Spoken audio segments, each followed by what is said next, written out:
কিন্তু আমি এটাও বলি সবখানে যে আমার এখানে পাটিয়া স্কুলের স্টাফ অনেক ভালো, আমি চাকরি করে অনেক আরাম পাচ্ছি। স্টাফ ভালো না হলে চাকরি করে শান্তি পাওয়া যায় না। ওনার সাথে আমি কোনো কথা নাই যে আমি আমার কোনো গোপন কথা তার কাছে বলি না, তার কাছে সব কথা শেয়ার করতাম। আমারও আপন বলতে কেউ নাই, ওই জন্য আমি ওনার কাছে সব কথা শেয়ার করতাম। তার আচরণ, শিক্ষার্থীর সঙ্গে ব্যবহার, কাউকে কোনোদিন একটা বেদের বাড়ি দেয় না, মানে এই তার আচরণ তার এতই ভালো ছিল, আমরা ভুলতে পারবো না। বিশেষ করে আমি অনেক দায়িত্ব তার কাছে দিছিলাম, সে দায়িত্ব পালন করছে। স্কুলে সে সব সময় মতোই আসছে।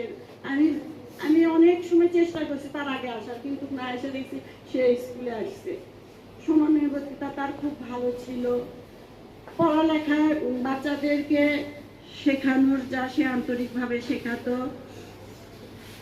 তো যাই হোক, বিদায় একদিন আমাদের সবারই নিতে হবে, সেই দিন আমরা তাদেরকে তার অন্তর থেকে মুছে ফেলবো না। সাময়িক বিদায়, দেখা হবে, আমি ওই রাস্তাতেই তো যাতায়াত করবো, দেখা হবে, কথা হবে।